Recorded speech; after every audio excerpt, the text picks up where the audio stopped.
angel made flesh, I tell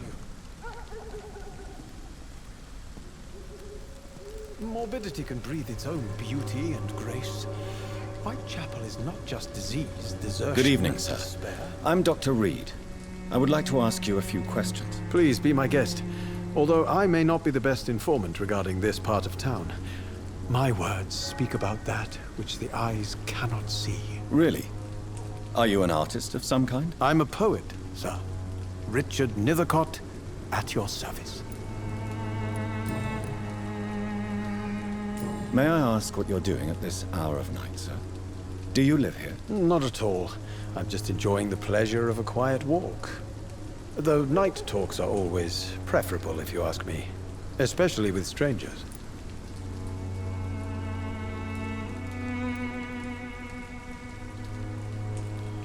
If you say so. But as a physician in a time of epidemic, I must caution you to avoid unnecessary exposure, sir. Thank you, Doctor. But we both know the seeker of truth has to go boldly where the weak dare not. But are you not afraid of the epidemic? Oh, why should I? I see some equity in the Spanish flu. No flesh should be saved, say the scriptures. Good or evil, rich or poor, all are equal in the eyes of the flu.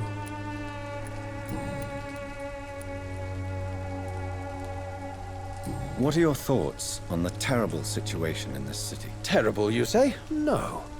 Of course, the death of so many innocents is a tragedy. But the scourge has not been all bad for the city. Oh, no, sir. What are you talking about? Do you remember London before the flu? Noisy, cacophonic, quiet nowhere to be found. And now, listen to this oddly peaceful silence.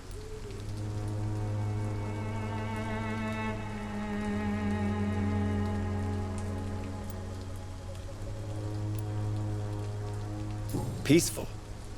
That's quite an unusual way to speak about the epidemic.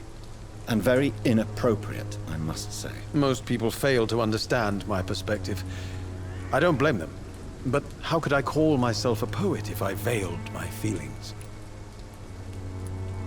Are you aware that your life could be in danger in this part of town? But this is where I must be to feel the real beat of the city. I had to come, see it for myself, alone. I understand your need for solitude, but it's not safe around here. I don't care. I don't have many friends, Doctor, and my family despises me.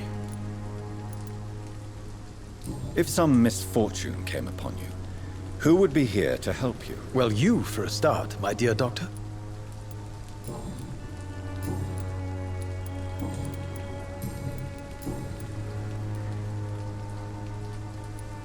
Tell me, Mr. Nethercott, why seek inspiration in Whitechapel? The place is not beautiful per se, but how to explain it? Stirring and challenging.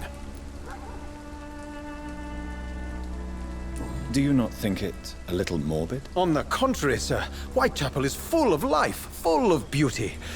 Just like my dear muse, the wonderful Camellia. What can you tell me about Camellia? Not much. And that's the beauty of it. She can't speak, you know. She's a locked mystery who exhales kindness and sweetness.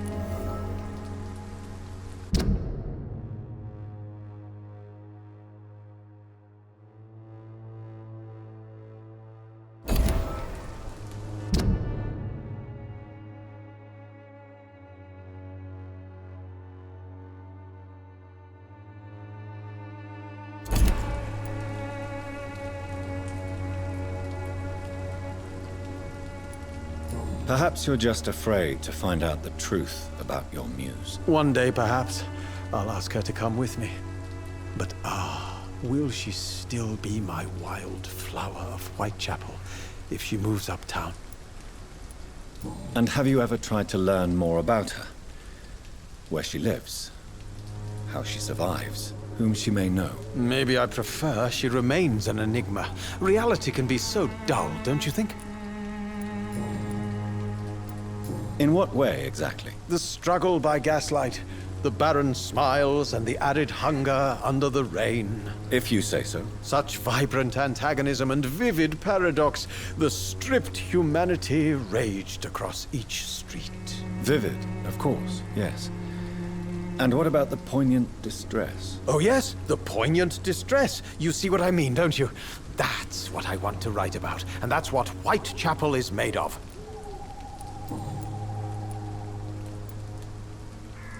Did you know the Mute Florist is a member of a secret society? No, I didn't. But I thank you for this information, sir. For it only enriches the mystery surrounding the precious camellia.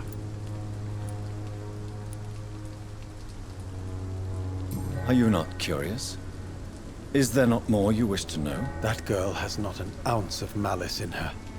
Whatever she may be hiding, it's certain to be for the benefit of most, if not all. I fear you are a hopeless romantic, Mr. Nethercott. Guilty as charged, Dr. Reed. May I ask you a few questions about the district? Extraordinary part of town, is it not? I'll be glad to help you, if I can.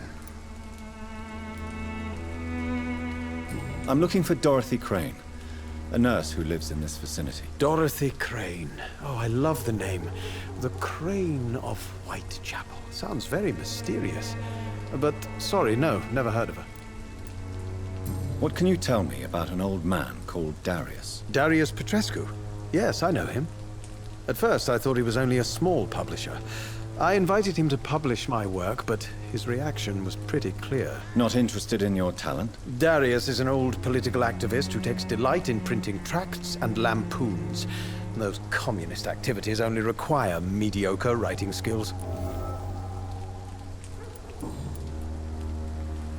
I'll leave you alone, sir. Darius is a bit less of a mystery now. It should not be that difficult to incite him to let me in.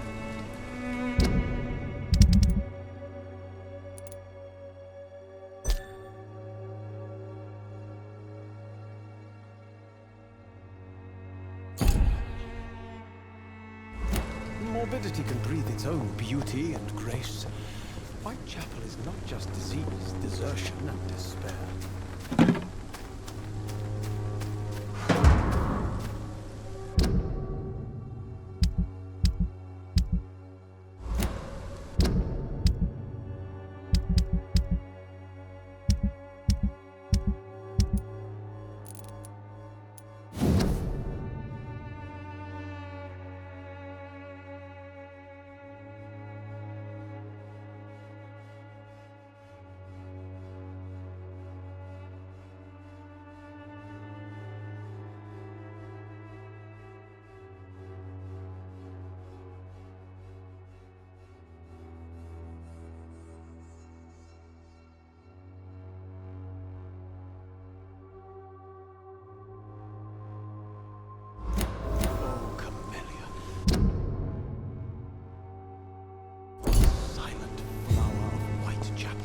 Angel made flesh, I tell you.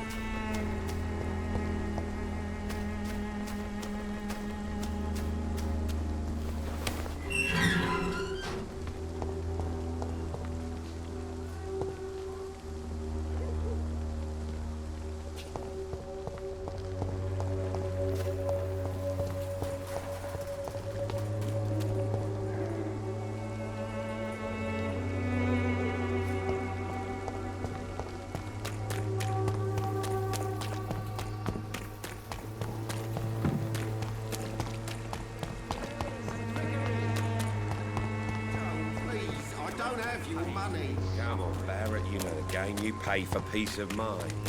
God, you just look me out of my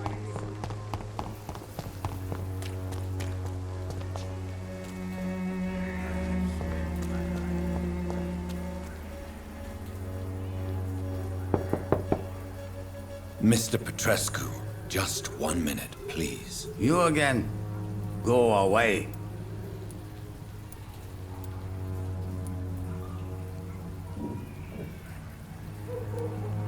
Sir, wait. Stop this nonsense. I know Nurse Crane is here. Shall we speak man to man, you and I? All right. Speak up. Don't you see we're on the same side? We fight to help the poor, sick, and abandoned. I'm nothing like you, Mr. Doctor. Yes, you are. You too believe in providing medical care without charge. You know what we have to sacrifice to make the world a better place. I have to admit your words have conviction. All right, I'll let you see Dorothea. Don't make me regret this, though.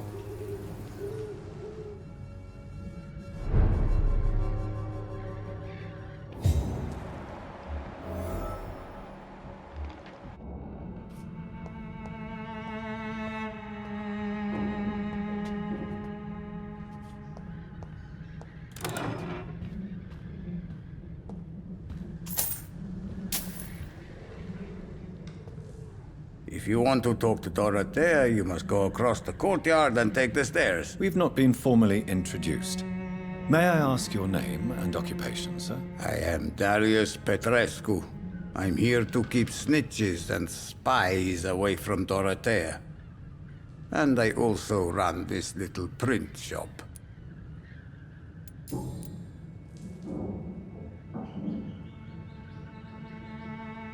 So Dorothy's real name is not Crane. Like myself and many people in this area, Dorothea is from occupied Romania. That's all you need to know. She seems important to the community. More than you can imagine. The West End does not want to hear of Whitechapel's misery. Dorothea is one of the few doing something about it. Tell me everything you know about Camellia, the mute florist. I do not believe in the afterlife, Doctor, but I'm almost convinced Camellia is an angel. She volunteered to give out our medical leaflets. Who is she, really? Do you know where she's from? She's not from around here, that's all we know. Camellia is not even her name. It's her favorite flower. You say she has no close family. Well, there's that awful poet who constantly follows her around like a lost puppy. A good man for sure, but a very poor writer. Are you not worried for her safety? She is as brave as she is tough, and clever too. If only I had met her when I was younger. Are you in love with Camellia, Mr. Petrescu? Don't be stupid. If I had met her when I was younger, we could have won our revolution.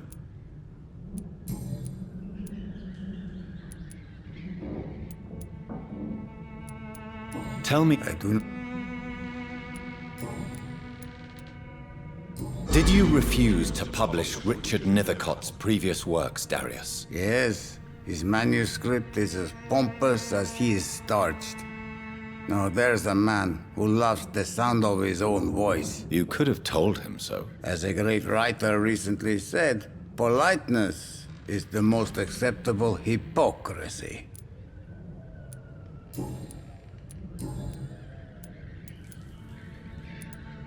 Do you have any family left, Mr. Petrescu? Children or grandchildren? Who knows? I have abandoned my people for so long, they might as well be dead.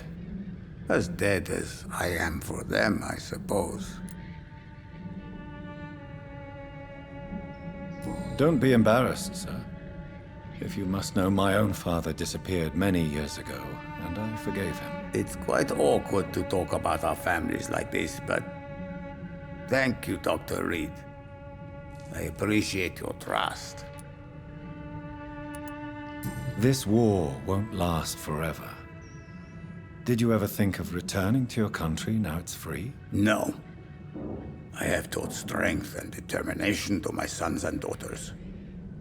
I'm an old, dying man who only has memories of better times to cherish.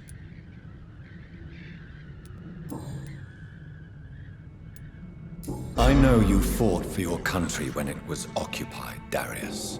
Tell me more about it. I know my days are numbered, and I know I won't see my homeland again. But I fought for Romania all my life. and I will until my last breath. But Romania escaped the grasp of the Austro-Hungarian Empire. It's a free country again. But it's not the country I fought for.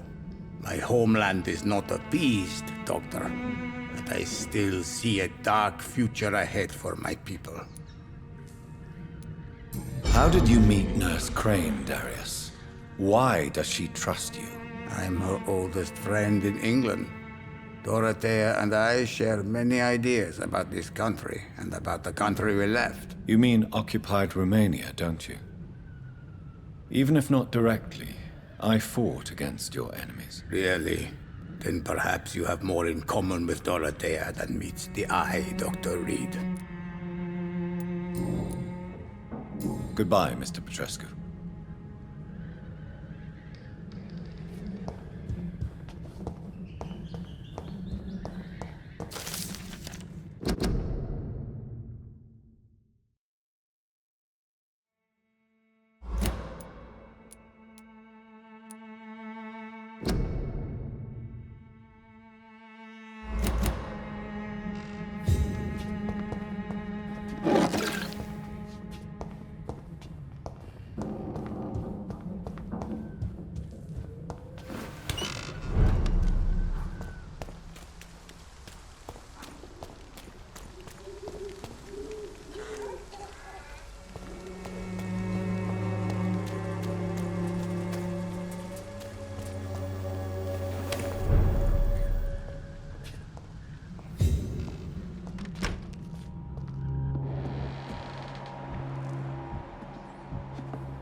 What do we have here, nurse? Patient Razvan Vasily. High fever running on 3 days.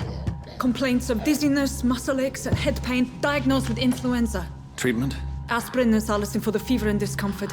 Liquids for dehydration, but he's having trouble keeping even water down.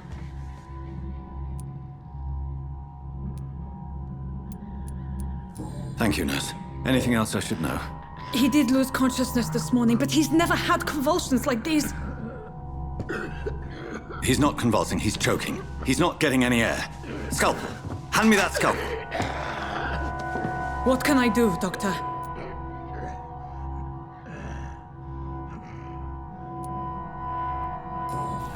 It's too dangerous to operate with these convulsions.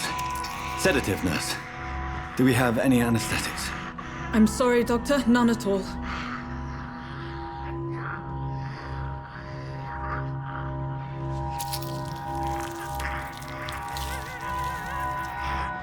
I need to perform a tracheostomy. Short pipe. That rubber tube will do. We're going to cut a passage for air through the neck. Yes, Doctor. He's breathing again, but he's coughing up blood. Internal hemorrhaging. I need to make another incision into the chest cavity to drain the fluids from the lung. Prepare another tube. A thoracostomy? Doctor, we've nothing to fight the infection. We need an aseptic environment.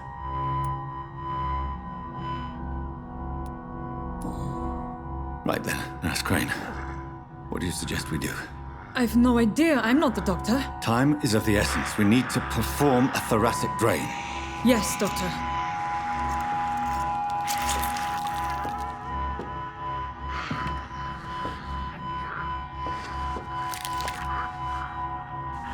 He's still bleeding, Doctor. I'm losing his pulse. The drain must have punctured the intercostal artery. There's too much blood. Are you all right, Doctor?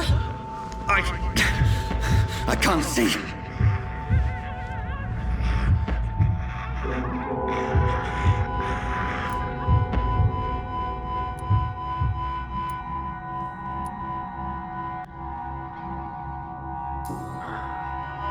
I must first suture the artery. Find the wound. The source of the blood. Needle and thread, Doctor. Good. The stitches are holding. How's he doing? We're losing him. We've lost his pulse. He's dying, Doctor!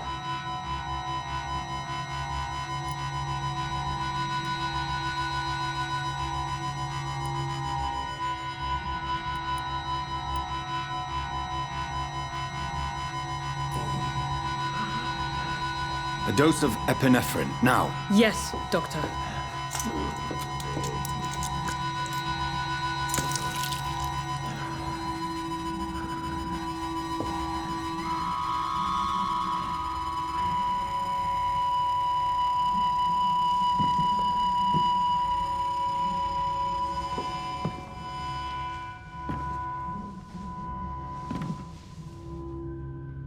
We've lost the pulse.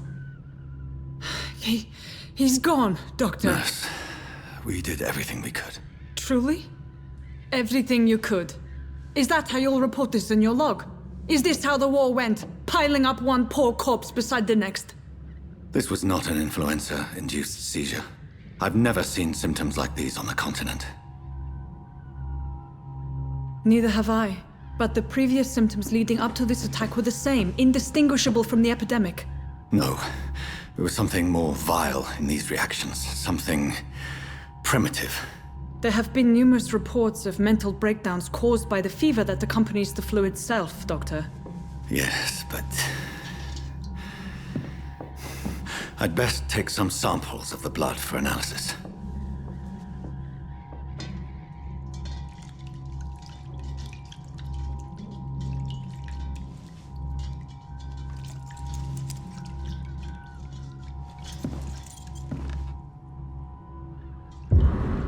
I doubt you're here to test my bedside manners.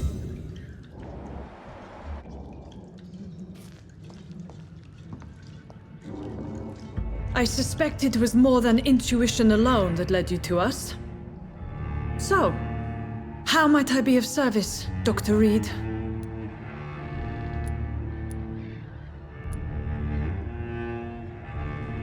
Your heart might be in the right place, but you can't carry on with this blackmail. For God's sake, Dorothy, it's extortion. It's a serious crime. Doctor, you think your warnings scare me? I've stolen and plied, blackmailed and lied, but what else am I to do? I'm all these people have.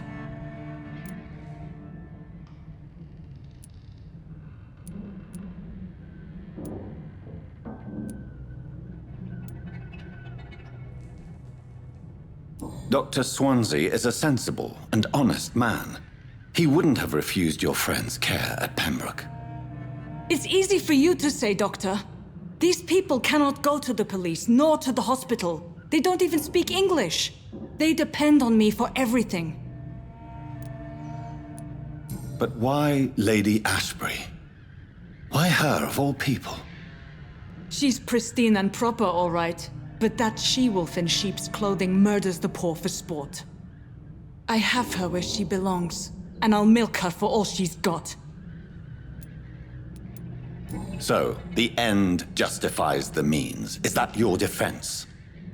I know you're kind, Doctor. Just another fine-heeled, silver-spooned gentleman who was given the world on a platter. You know nothing of poverty. Nothing of the shame, the hunger, the loneliness. You've convinced me of the sincerity of your actions and their noble justifications.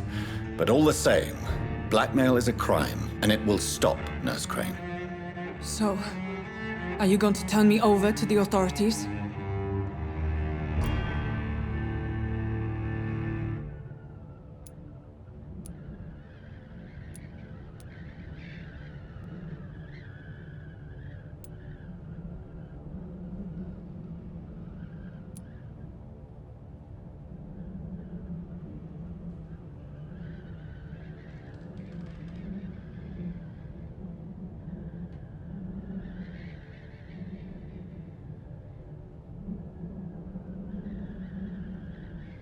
Listen very carefully, Dorothy. You will erase from your memory everything you pretend to know about Lady Ashbury and Pembroke Hospital. Let that rich bitch off the hook over my dead Nurse body. Crane, enough. Listen as if your life depended on every word. I know you've a generous heart who gives freely to those in need, but you shall walk away from the shadier streets of your business. I will never abandon... Dorothy, the discussion has come to a close. Your clandestine activities in the Resistance are over. Let it go. I'll let it go. Yes. All gone.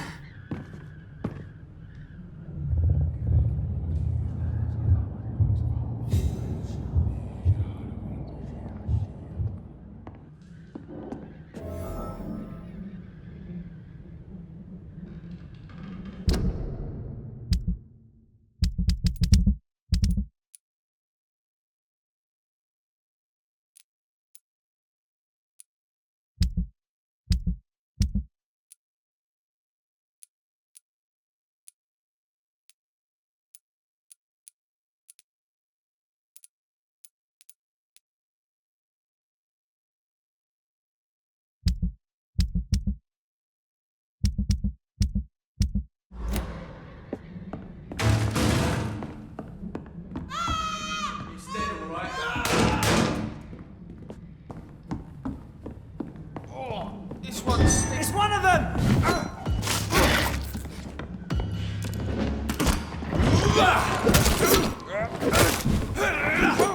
That's gonna hurt!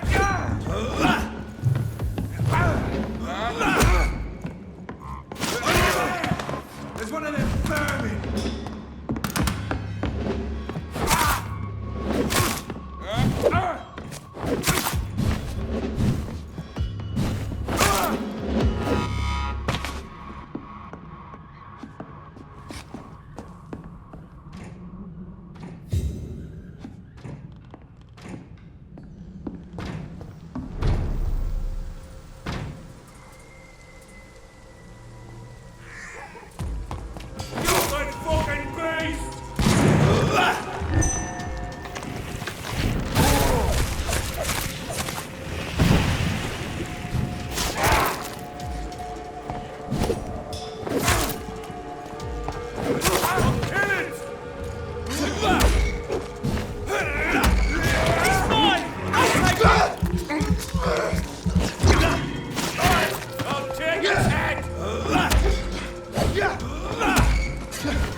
Its effectiveness has been proven by many. Even the flu is no match for the swallow.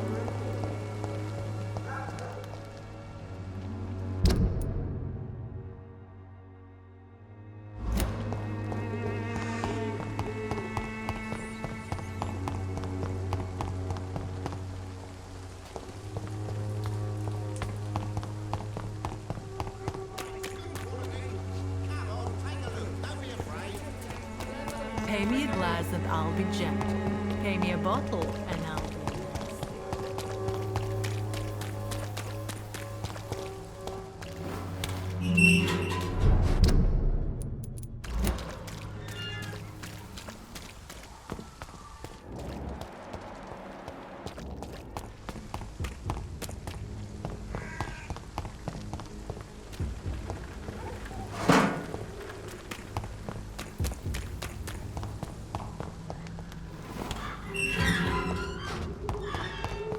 Human blood. Whoever left these marks did so deliberately.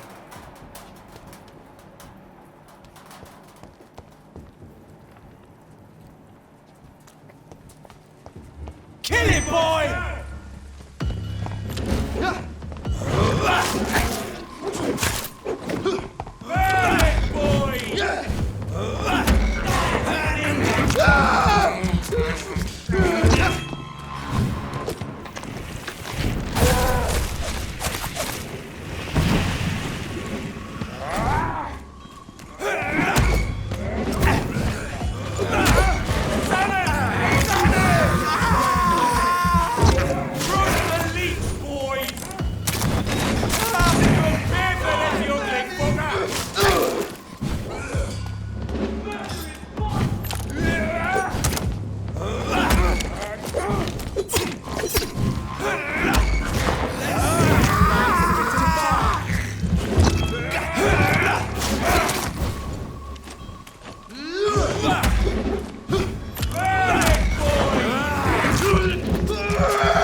Burn it, boy!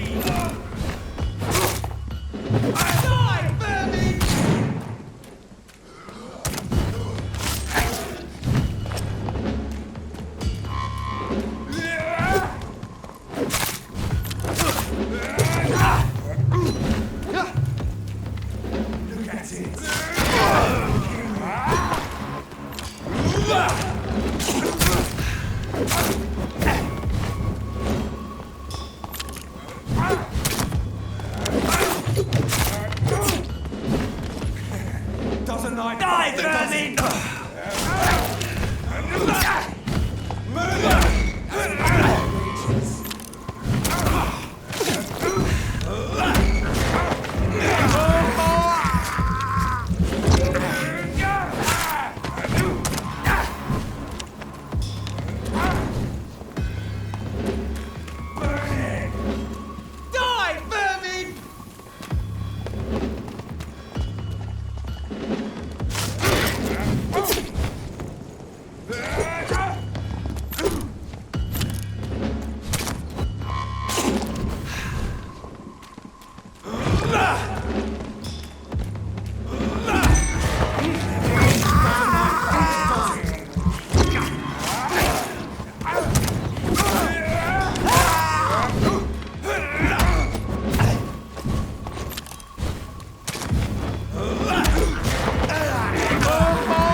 I would ask you to avert your eyes, sir.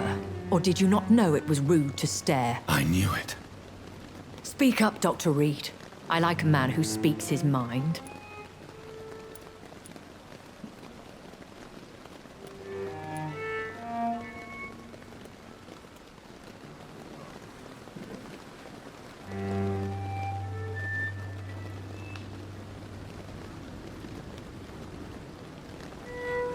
Hiding your true appetites behind a facade of compassion.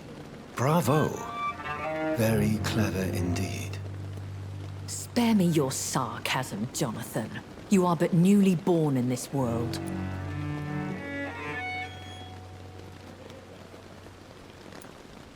We are vampires. We live by leeching the blood from weaker prey. We are Darwin's next chapter. His cynical and perhaps ultimate expression. The situation is somewhat awkward nonetheless. I have not been observed sustaining myself for many decades. I have to say I'm a trifle embarrassed. Anyway, I have concluded my inquiries concerning your blackmailer. I see. Please excuse my agitated state.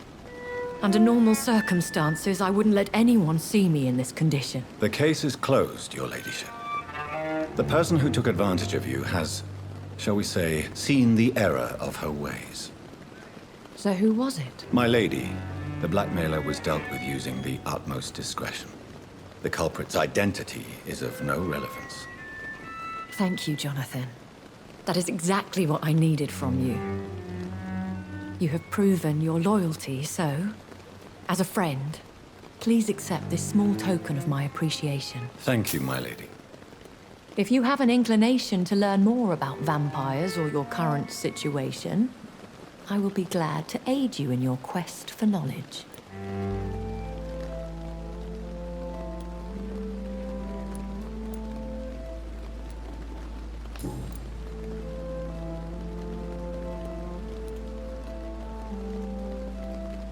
Why did you save me in the canning factory?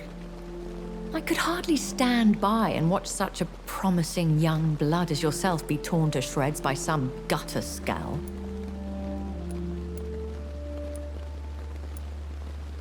William Bishop wasn't the vampire that created me then. No, Jonathan. Whatever their strength and demeanor, scowls are the progeny of careless vampires. It cannot be the other way round. What type of vampire is a Scowl? Not a true vampire. The deformed offspring of lesser vampires. It is a shame these creatures run wild, slaves to their baser instincts.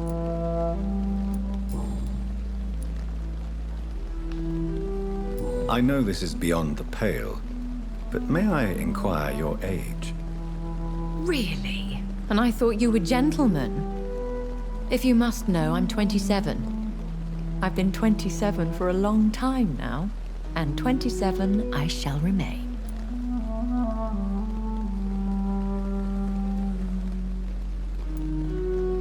Very well, but I believe there is more to this than you are saying. A lady has to have some secrets. And who bestowed upon you this eternal youth? My maker. He left this isle a long time ago. Why does Dr. Swansea allow you to feed on the patients of the hospital? Dr. Swansea is a good and compassionate man. He is trying to find a solution for our hunger. Until that happens, he is clever enough to understand that I only feed upon the dying.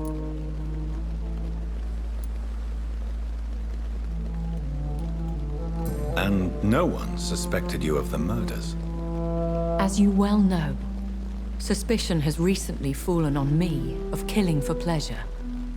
But you have my word, Jonathan. I take no pleasure in taking a life. What do you know about this Brotherhood of St. Paul's Stole? The Brotherhood is well known amongst London Vampire Society. As long as our kind is discreet, and as long as they do not interfere, we have come to a mutual understanding.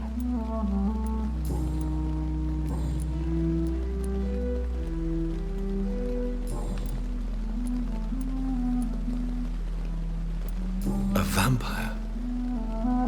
Is that what I am? What we are? Such a crude word, defined by penny dreadfuls and drunken hacks. No. You are now an Ekon, and that you shall remain. So we are Ekons. How can I identify us amongst other vampires? How to put it? All Ekon are vampires. But all vampires are not Ekon. We are but a branch of the immortal tree. Are you an Ekon too? Yes, I am. We are the closest thing to what man refers to as vampires. Forget what you think you know about us. I've been hearing a voice talking in my head. Is this some kind of insanity? It feels like the voice of the vampire that created me. Hush. Tell no one this. It would be unwise to talk of such things amongst British immortals. Speak no more of your maker.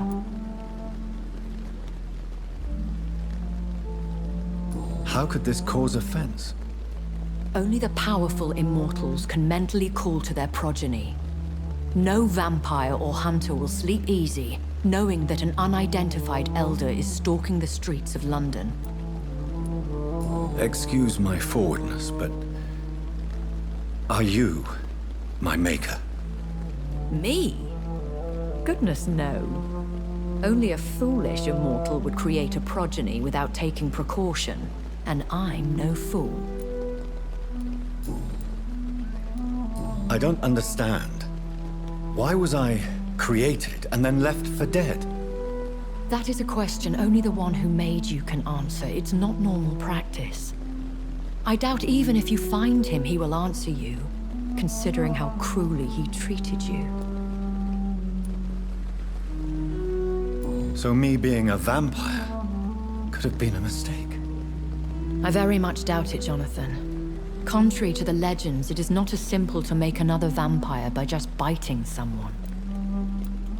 I'd like to avoid creating another vampire by mistake anyway. Tell me, how is it done? The process is dangerous. It could even kill your potential progeny. If you did decide to sire an offspring, they must drink of your blood, Jonathan.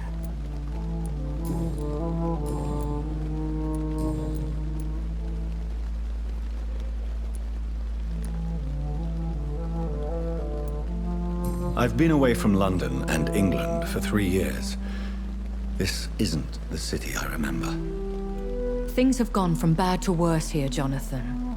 I've lived in this city for a long time, and I've never seen it like this. The Spanish flu has hit London that bad. Yes, but it's not just that. I've heard things. Things I've not heard for a very, very long time. There are whispers in the shadows. Something far worse than the Spanish flu is here in the city. What is it you fear? Fear has long since flown this form. But there is something malevolent circling us. I feel fear is merely waiting in the wings. Are there many vampires here in London? Immortals are of a rare breed, and we often tend to hide. But you may occasionally meet some of us at night. Will they all be as affable as you, my lady? I do not see why not. But remember, even the shark smiles before he bites. That sounds like a lesson from experience. Vampire politics are as intricate and sometimes tedious as a game of chess in a gentleman's club. I've learned from experience it is best to decline to play. Do you know any of them? Have you an idea of the identity of the vampire who attacked me? You mean your maker? No, Jonathan, I have no clue. But I fear he or she is as careless as cruel. to let you discover your new condition by yourself. What do you mean? Every now and then, you may discover an immortal in the deep of the night. But we are a rare and reclusive breed. Our progeny is almost never accidental. When I awoke, changed, I was chased and attacked by vampire hunters. Prepared and well-trained. Though I can't be certain, more than likely it was the once glorious Guard of Priwen. Once glorious, but still dangerous.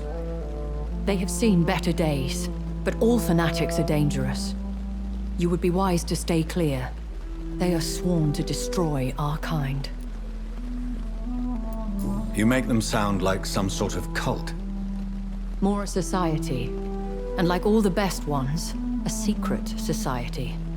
I thought them almost gone, but it seemed they have been recruiting. I bid you farewell. For now, my lady. I must quickly analyze the blood I took from Nurse Crane's patient. Perhaps I should have considered the offer from that Cadigan fellow.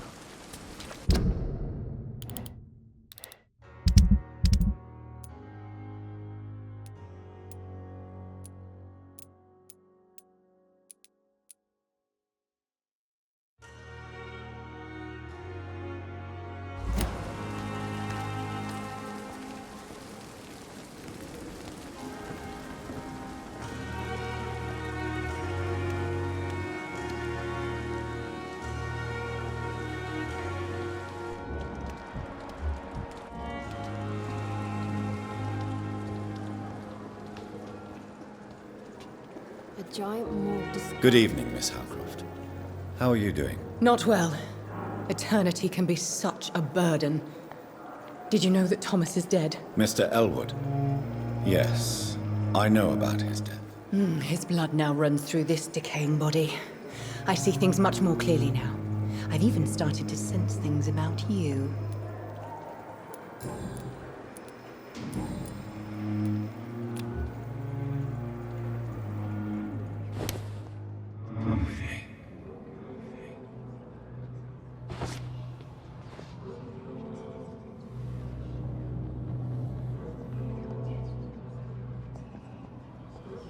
I have wasted too much energy for so little result.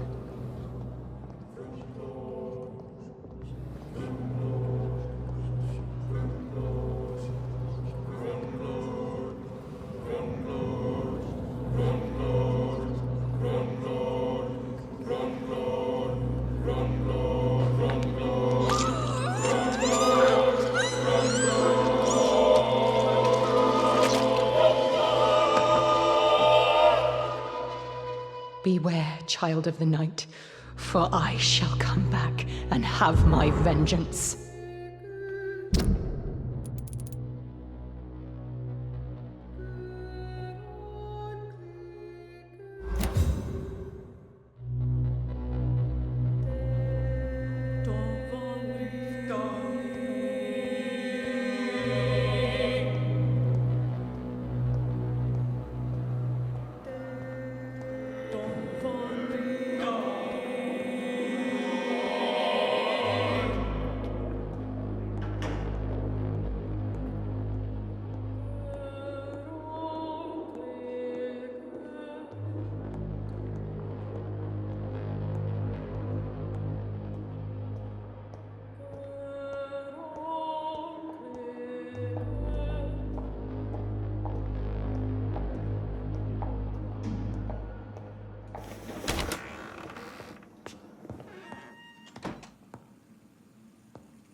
Razvan Vasily was infected by Spanish flu, but also has the highly unstable blood of the Scowls. Is the London vampire epidemic transmitted through the flu? I should talk to Dr. Swansea about it.